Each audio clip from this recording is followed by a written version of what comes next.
हम सभी previous year के क्वेश्चन को सॉल्व कर रहे हैं और सीख रहे हैं कि अगर ऐसे क्वेश्चन एग्जाम में आएंगे तो कैसे करेंगे। देखो बेटा, प्रीवियस ईयर के क्वेश्चन सॉल्व करना बहुत ही इंपॉर्टेंट है। आप अपने रिवीजन को कंटिन्यू किए रहिए और मेरे साथ जो जो क्वेश्चन मैं करा रहा हूं उसको ढंग से सीख लीजिए कैसे सॉल्व होगा। ठीक है, तो चलिए आइए देखते हैं नेक्स्ट क्वेश्चन यहां पर। तो यहां पर लिखा है बेटा, why is an alkylamine more basic than ammonia. ठीक है, तो एल्किलेमीन जैसे लिखते हैं ना बेटा, RnH2, दिस इज अ एल्किलेमीन। ये R का मतलब क्या हुआ यहां पर, एल्काइल ग्रुप। एल्काइल ग्रुप, अब एल्काइल ग्रुप क्या हो सकता है? एल्काइल ग्रुप यहां पर मेथाइल, एथाइल और भी हाइड्रोकार्बन जो हो सकते हैं। अगर यहां पर एक एल्किल ग्रुप जुड़ा हुआ है नाइट्रोजन के साथ तो इसे कहेंगे 1 डिग्री एल्किलेमीन। देखो मैं बता देता हूं, देखो यहां बेटा 1 degree alkyl amine. Alkyl amine क्या होता है पहले ये सीख लीजिए। जब नाइट्रोजन के साथ एक एल्किल ग्रुप जुड़ा हो तो उसे कहेंगे 1 डिग्री एल्किलेमीन। अगर 2 डिग्री एल्किलेमीन देखना चाहें तो 2 डिग्री एल्किल एमीन क्या होता है? ये होता है बेटा जब नाइट्रोजन के साथ 2 एल्किल ग्रुप जुड़ जाएंगे तो उसे कहेंगे 2 डिग्री एल्किल एमीन। और 3 डिग्री एल्किल एमीन क्या होता है, इसको भी समझ लीजिए। तो 3 डिग्री एल्किल एमीन का मतलब जब नाइट्रोजन के साथ 3 एल्काइल ग्रुप जुड़ जाएं तो इसे कहेंगे 3 डिग्री एल्किल एमीन। और यहां नाइट्रोजन पर लोन पेयर प्रेजेंट है। ठीक है, तो ये तो मैंने एक जनरल बता दिया कि 1 degree, 2 degree, 3 degree alkyl amine होता क्या है। तो क्वेश्चन में देखते हैं, क्वेश्चन के अकॉर्डिंग चलते हैं। तो ये कोई एल्किल एमीन है, यहां पर एक ही R लिया है तो ठीक है। तो और यहां अमोनिया मैंने ले लिया, अमोनिया ये आपको सब पता है, NH3, दिस इज अमोनिया। ठीक है, और इसके पास भी क्या है बेटा, लोन पेयर यहां पर प्रेजेंट है। तो ये क्वेश्चन ये कह रहा है कि ये alkyl amine is a more basic than ammonia. अब इसके पीछे क्या रीजन है, इसके पीछे कॉन्सेप्ट क्या है, तो इसी कॉन्सेप्ट को हम लोग सीखते हैं। तो देखो एक जनरल बात करेंगे, डिटेल्स में चलने का समय नहीं है, तो मैं आपको एक ऐसा कॉन्सेप्ट दे दूंगा जिससे आपके इस टाइप के क्वेश्चंस आसानी से सॉल्व हो जाएंगे। तो अगर यहाँ पे नाइट्रोजन कंटेनिंग कंपाउंड की बेसिसिटी आती है कि कौन मोर बेसिक कौन लेस बेसिक है, तो ये डिपेंड करता है बेटा इसके लोन पेयर की अवेलेबिलिटी पर।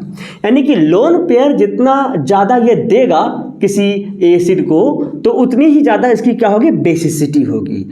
मतलब कि अवेलेबिलिटी ऑफ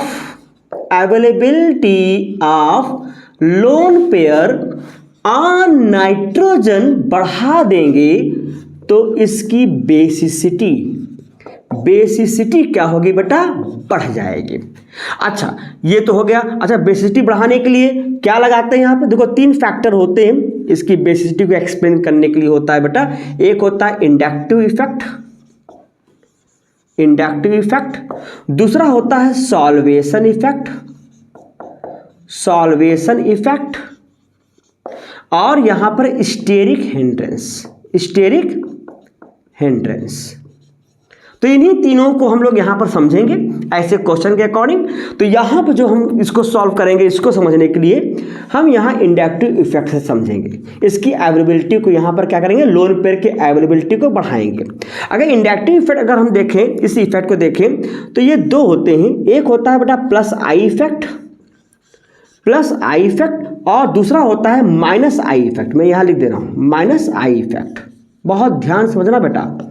तो प्लस आई इफेक्ट में जो ग्रुप होंगे, ऐसे ग्रुप को, यानी कि प्लस आई इफेक्ट का मतलब यह हुआ कि जो इलेक्ट्रॉन देने वाले ग्रुप होते हैं, तो ये क्या होते हैं, इलेक्ट्रॉन रिलीजिंग ग्रुप होते हैं। और ये इलेक्ट्रॉन रिलीजिंग ग्रुप जब नाइट्रोजन के साथ जुड़े होंगे, यहाँ मान लो कि मैंने ये नाइट्रोजन के साथ इसको जोड़ दिया तो यहाँ इलेक्ट्रॉन, ये लोन पेयर हो गया इलेक्ट्रॉन का।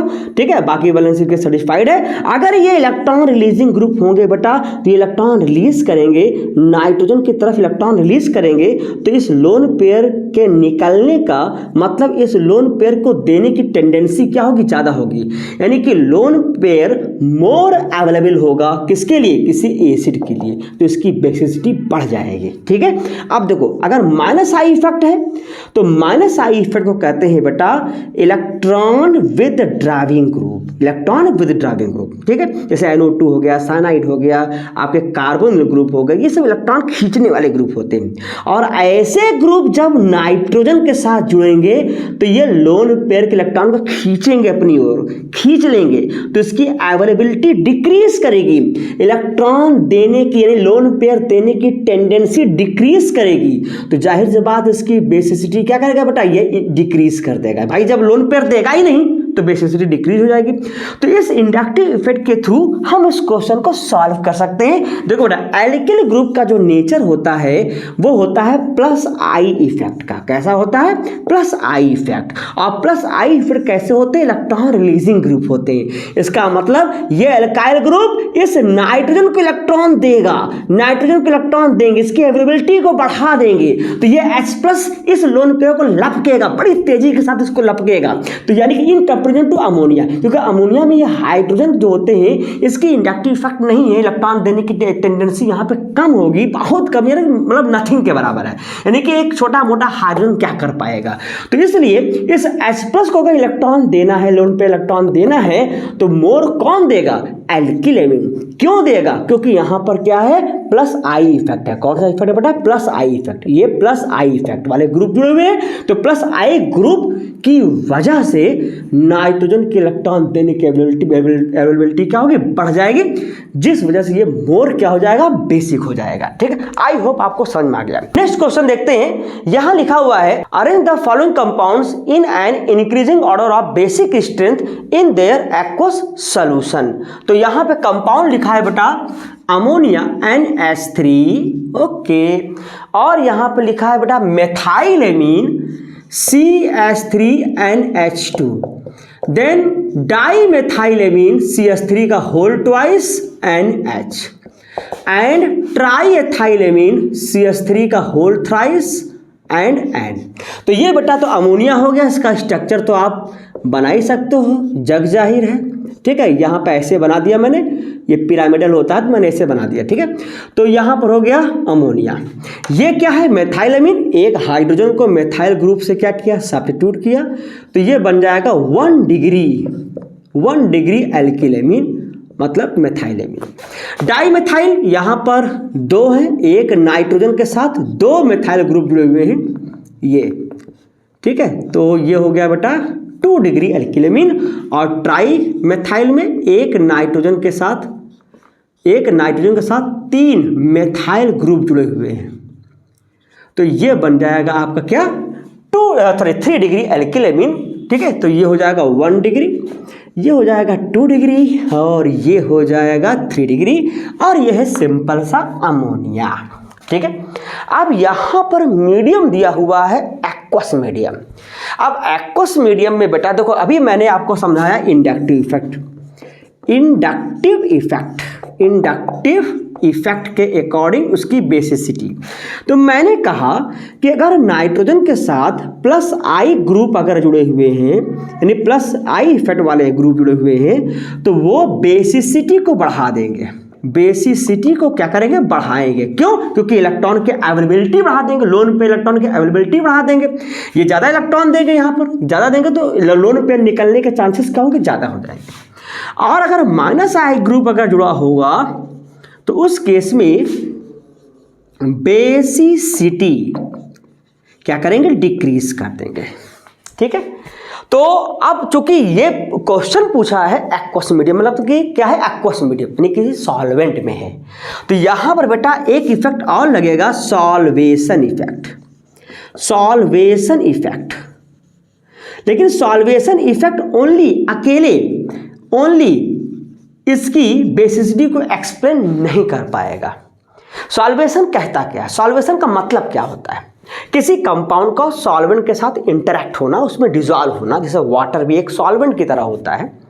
अगर हम इस सॉल्वेशन इफेक्ट के कॉन्सेप्ट को देखें तो ये हमको क्या बताता है, ये कहता क्या है बेटा, साइज ऑफ आयन अगर डिक्रीज करेगा, छोटा होगा, साइज कम होगी, तो उसका सॉल्वेशन ज़्यादा होगा, क्योंकि सॉल्वेशन एनर्जी क्या होगी, ज़्यादा निकलेगी, सॉल्वेशन इंक्रीज करेगा। और सॉल्वेशन इंक्रीज करेगा मतलब उसका जो हाइड्रेशन एनर्जी होता है, सॉल्वेशन एनर्जी होता है, ज़्यादा रिलीज होगा तो उसकी स्टेबिलिटी बढ़ेगी, यानी कि स्टेबिलिटी ऑफ आयन क्या होगा, बढ़ जाएगा। अगर इसको हम इनके कंपैरिजन में देखें, ये आयन बनाएगा, ये अमोनिया है बेटा, NH3 है, अमोनिया है, इसके पास लोन पेयर है, H+ यानी कि एसिड है, ये लोन पेयर इसको देगा तो जाहिर सी बात है क्या बनाएगा, आयन बनाएगा, अमोनियम आयन, ये NH4 हो जाएगा ना, अमोनियम आयन ये बन गया। ऐसे ये भी मेथाइल है, ये CH3 मेथाइल एमीन है, CH3NH2, इनके पास भी लोन पेयर है, ये भी H+ को देगा, लेकिन ज़्यादा देगा क्योंकि यहाँ पर क्या है, +I ग्रुप है, तो ये भी बनाएंगे आयन बनाएंगे, अमोनियम आयन बनाएंगे, मेथाइल अमोनियम आयन बनाएंगे, NH3 ये प्लस बना लिए, ठीक है। अगर ऐसे ही 2 डिग्री बना ले, 3 डिग्री बना ले तो होगा क्या, देखो सब पर लोन पेयर है, ऐसा नहीं है, सब पर लोन पेयर है, ठीक है, तो ये भी आयन बनाएंगे। तो उस केस में अगर आप देखोगे तो इसकी साइज क्या है, सबसे कम है, इसकी साइज क्या है बेटा, कम है। और जैसे जैसे मेथाइल ग्रुप बढ़ेंगे, यानी 1 डिग्री है, 1 डिग्री से 2 डिग्री, 2 डिग्री से 3 डिग्री, तो उनकी साइज क्या होगी, इंक्रीज करेगी, साइज बढ़ेगी, ठीक है। अगर मान लो ये 2 डिग्री वाला बना रहे तो बहुत ध्यान समझना, बहुत इंपॉर्टेंट कॉन्सेप्ट है, बहुत ही इंपॉर्टेंट कॉन्सेप्ट है। अगर ये H+ को देगा तो क्या बनाएगा बेटा, ये बन जाएगा 2 डिग्री अमोनियम आयन, ठीक है, डाई मेथाइल अमोनियम आयन, ये NH2 हो जाएगा, ये सॉरी पॉजिटिव हो जाएगा, ये पॉजिटिव हो जाएगा, ये देखो। तो इसकी साइज तो और बड़ी हो जाएगी, इसकी साइज तो बेटा और बड़ी हो जाएगी। तो सॉल्वेशन इफेक्ट कहना क्या चाहता है, ये कहना ये चाहता है कि साइज ऑफ आयंस कम होगी तो सॉल्वेशन एनर्जी ज़्यादा निकलेगी, यानी सॉल्वेशन ज़्यादा होगा तो उसकी स्टेबिलिटी क्या होगी, ज़्यादा होगी। और फिर कहता है कि जिस अमोनियम आयन की स्टेबिलिटी ज़्यादा होगी उसकी बेसिसिटी क्या होगी, बढ़ जाएगी, ज़्यादा हो जाएगी। अरे बाप रे बाप, इसकी बेसिसिटी बढ़ जाएगी। यानी कि सॉल्वेशन इफेक्ट की बात करें तो इसकी साइज सबसे कम, तो मतलब इसकी बेसिसिटी तो बहुत ज़्यादा होनी चाहिए, बट ऐसा होता नहीं है भाई। ये देखो एल्किल एमीन है, ऑर्गेनिक केमिस्ट्री है, अगर जरा सा ध्यान हटा तो समझ लीजिए सारा गड़बड़ होने वाला है। सावधानी हटी दुर्घटना घटी, बिल्कुल वही वाला हाल है। तो बेटा ऐसे क्वेश्चंस को हम अकेले सॉल्वेशन इफेक्ट के अकॉर्डिंग नहीं समझा सकते, इंडक्टिव इफेक्ट तो रहेगा ही, वो भी वहाँ पे हेल्प करेगा। साथ ही साथ स्टेरिक हिंड्रेंस का भी यहाँ पर क्या होता है, हिस्सेदारी होती है। स्टेरिक हिंड्रेंस भी इसकी बेसिसिटी को एक्सप्लेन करेगा। स्टेरिक मतलब क्या, स्टेरिक हिंड्रेंस का मतलब क्या हो बेटा, इस नाइट्रोजन के अराउंड बल्की ग्रुप जुड़ गए हैं, तो बल्की ग्रुप जब जुड़ते हैं तो इस लोन पेयर की अवेलेबिलिटी को डिक्रीज करते हैं। जब चारों तरफ से अगर आपको कोई घेर लेगा तो आप बच के निकल तो नहीं पाओगे ना, तो उसे कहते हैं स्टेरिक हिंड्रेंस। तो अब ऐसे क्वेश्चन को एक्वस मीडियम पूछा गया है, तो ऐसे क्वेश्चन को सॉल्व करने के लिए मैं यहाँ पे कुछ ऑर्डर बता देता हूँ जो बिल्कुल करेक्ट ऑर्डर है। आप उसी के अकॉर्डिंग एक्वस मीडियम में अगर ऐसे आते हैं तो उनको सॉल्व करिएगा, ठीक है। सॉल्वेशन इफेक्ट क्या है वो मैंने समझा दिया, बट अकेले सॉल्वेशन इफेक्ट से आप बेसिसिटी का ऑर्डर नहीं बता सकते, करेक्ट ऑर्डर नहीं बता सकते। ये तो हमको कह रहा है यही सब ज़्यादा बेसिक, जबकि ऐसा होता नहीं है। मिथाइल भी है, मिथाइल ग्रुप है, प्लस आई ग्रुप इफेक्ट भी लगेगा यहाँ पर, तो यहाँ स्टेबिलिटी बढ़ाएगा, ठीक है, ये नो डाउट्स। तो अब हम क्या करें बेटा, तो इसके लिए मैं आपको यहाँ कुछ ऑर्डर दे रहा हूँ, उस ऑर्डर के अकॉर्डिंग आप उसके क्वेश्चन को सॉल्व करिएगा, जो कि आपका गलत नहीं होगा, बिल्कुल सही होगा। और कैसे भी होता थोड़ा थोड़ा बताता भी हूँ, उसको एक्सप्लेन भी कर दूँगा। तो आई होप ये आपको समझ में आ गया होगा, ये समझ में आ गया होगा। तो देखो कैसे होगा, देखो बेटा अगर आएगा इन gas phase, only gas phase में आएगा, इन गैस फेज, गैस फेज में अगर आएगा कि बताओ इनका ऑर्डर गैस फेज में क्या होगा, तो कुछ नहीं, जो आपका 3 डिग्री एल्किल एमीन है ये मोर बेसिक होगा देन 2 डिग्री एल्किल एमीन से, ठीक, and 2 degree amine is more basic than 1 degree amine, okay, and 1 degree alkyl amine is more basic than ammonia. बस यही कर देना किसमें, इन गैस फेज में। और अगर इन एक्वस में आ गया, इन एक्वस मीडियम या सॉल्वेंट में, एक्वस मीडियम, अमोनिया, अमोनिया का डेरिवेटिव है तो यहाँ वाटर ही लेके चलते हैं, मीडियम। तो अगर मेथाइल वाले केस में बेटा, तो यहां पर डाईमेथाइल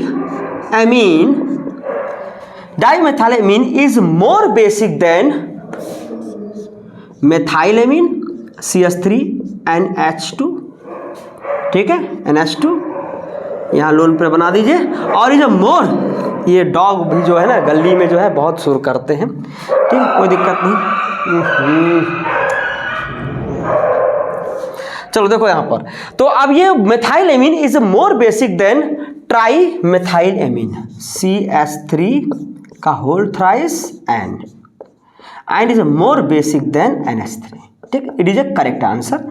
जो इंडक्टिव इफेक्ट और सॉल्वेशन इफेक्ट का एक मिक्सचर है, डिटेल्स में हम बता देंगे कभी, ठीक है। अभी फिलहाल इसको समझने के लिए, इस क्वेश्चन को समझने के लिए ये ऑर्डर आप फॉलो करिएगा।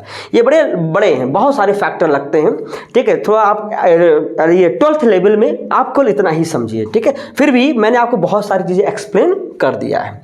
और एथाइल एमीन के केस में अगर है बेटा, तो यहाँ पर diethyl amine is more basic than triethylamine C2H5 का whole thrice and is more basic than ethylamine। कौन सा होगा बेटा, हाँ ethylamine NH2 is more basic than ammonia, ठीक है। This is order, this is order of the basicity of alkyl amine, ठीक है। तो इसी को फॉलो करिएगा, क्योंकि यहाँ पर इंडक्टिव इफेक्ट के थ्रू और सॉल्वेशन इफेक्ट के थ्रू और स्टेरिक हिंड्रेंस के थ्रू, तीनों के थ्रू यहाँ पर ये एक्सप्लेन करके ये करेक्ट ऑर्डर बनाया गया है। इस करेक्ट ऑर्डर को एक्सप्लेन किया गया है। तो आपको इतना टाइम नहीं है, तो केवल इतना ही ये ऑर्डर, इस ऑर्डर से ही आप ऐसे क्वेश्चन को सॉल्व करेंगे, कभी गलत नहीं होगा, ठीक है। चलिए देखते हैं नेक्स्ट क्वेश्चन यहाँ देखते हैं। Arrange the following in increasing order of basic state. जैसे यहाँ पे लिखा हुआ क्वेश्चंस आपको दिख भी रहा है, तो देखो बेटा इनका बताना है इंक्रीजिंग बेसिक स्टेट। तो ये है एनिलीन, तो कैसे लिखोगे इसको, यहाँ बनाओ बेंजीन रिंग, एक बन जाएगा ये बेंजीन रिंग, अल्टरनेट यहाँ हो जाएगा डबल बॉन्ड और ये NH2, ठीक है।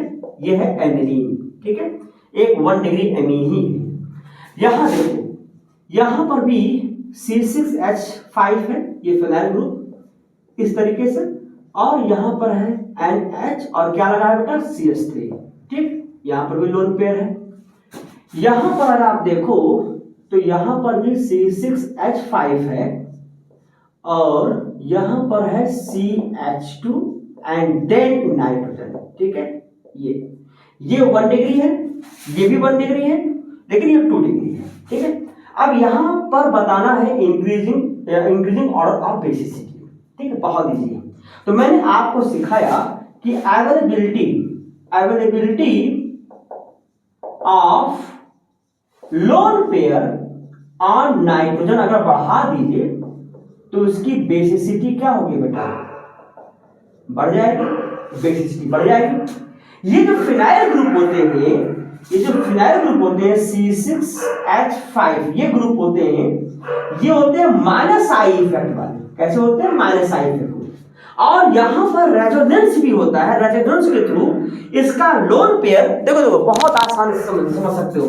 इसका लोन पेयर बेटा इस रिंग में क्या होता है, इस रिंग में इन्वॉल्व हो जाता है रेजोनेंस के थ्रू, जिस वजह से इसकी अवेलेबिलिटी जो होती है बहुत कम हो जाती है। अवेलेबिलिटी क्या होगी इसकी अवेलेबिलिटी बहुत कम हो जाएगी। यहाँ पर क्या है, इसका लोन पेयर भी बेंजीन रिंग में क्या होता है, डीलोकलाइज होते हैं, साथ में ये इलेक्ट्रॉन देने वाले भी होते हैं, यानी ये प्लस आई ग्रुप है, प्लस आई ग्रुप है। तो इसका लोन पेयर जब बेंजीन रिंग में इन्वॉल्व हो गया तो इसकी भी अवेलेबिलिटी कम होगी, बट इसके कंपैरिजन में इसकी अवेलेबिलिटी बहुत कम होगी, यानी कि इसकी अवेलेबिलिटी थोड़ी सी रहेगी, थोड़ी रहेगी, इसकी तो नहीं रहेगी, पूरा पूरा इन्वॉल्व हो जाएगा। यहां पर देखिए, यहां पर लोन पेयर जो है चूंकि डायरेक्ट बेंजीन रिंग के साथ नहीं जुड़ा हुआ है तो ये डीलोकलाइज नहीं हो पा रहा है, जैसे ये सब के सब क्या हो डीलोकलाइज हो जा रहे हैं, लेकिन यहां पर डीलोकलाइजेशन नहीं हो पा रहा है, तो इस वजह से इसकी अवेलेबिलिटी सबसे ज्यादा होगी, क्योंकि यहां पर मेथाइलिन ग्रुप आ गया, ठीक है। तो इस मेथाइलिन ग्रुप की वजह से इसका lone pair direct benzene ring पर डीलोकलाइज नहीं हो रहा है, इसका रेजोनेटिंग स्ट्रक्चर में इसका लोन पेयर पार्टिसिपेट नहीं कर रहा है, ये मोर अवेलेबल होगा। कैसे होगा, मोर अवेलेबल होगा। तो मोर अवेलेबल है तो इसकी बेसिसिटी क्या होगी बेटा, सबसे ज्यादा होगी, बेसिसिटी सबसे ज्यादा होगी। तो आप बता सकते हैं ऑर्डर, क्योंकि यहाँ पे लोन पेयर बेंजीन रिंग में इन्वॉल्व नहीं हुआ है, क्योंकि बेंजीन रिंग इलेक्ट्रॉन खींचने वाला होता है, act as a minus I effect, जिस वजह से इसकी अवेलेबिलिटी क्या होगी, बहुत कम होगी। जब इसकी अवेलेबिलिटी बहुत कम होगी तो इसकी बेसिसिटी क्या होगी, सबसे कम होगी। तो मतलब C6H5 एंड H2, ठीक है, इज लेस बेसिक देन किससे बेटा, इससे हो जाएगा C6H5 एंड HCS3, और ये मोर बेसिक होगा C6H5 CH2 एंड H2, ठीक है। तो इस तरीके से लोन पेयर बेंजीन रिंग में क्या होते हैं, इन्वॉल्व हो जाते हैं, उसके रेजोनेटिंग स्ट्रक्चर में डीलोकलाइज हो जाते हैं, जिस वजह से उसकी अवेलेबिलिटी डिक्रीज कर जाती है, एसिड को यानी H+ को इलेक्ट्रॉन नहीं दे पाते, ये बहुत कम देते हैं, जिस वजह से उसकी बेसिसिटी क्या होगी, डिक्रीज हो जाएगी। तो ये हो गया उसका इंक्रीजिंग ऑर्डर। तो सबसे ज्यादा बेसिक कौन सा होगा, ये होगा। अरे यही वजह होता है, आपके एग्जाम में आ जाता है कि एनिलीन ये NH2 या NH2 होगा, aniline is less basic than ethylamine. Why, क्यों ऐसा होता है, क्योंकि इसका लोन पेयर डीलोकलाइज नहीं होता, इसका लोन पेयर डीलोकलाइज हो जाता है, तो इसकी अवेलेबिलिटी बेटा क्या होगी, कम होगी, और ये मोर अवेलेबल होगा फॉर डोनेटिंग, यानी कि देने के लिए। इस वजह से इसकी बेसिसिटी क्या होगी, इसकी बेसिसिटी बढ़ जाएगी। आई होप आपको समझ में आ गया, ठीक है। तो इस टाइप क्वेश्चंस आएंगे तो आप सॉल्व करिएगा, घबराइएगा नहीं, देखिएगा कॉन्सेप्ट क्या है इसका, उसके अकॉर्डिंग उसको सॉल्व करिएगा, ठीक है।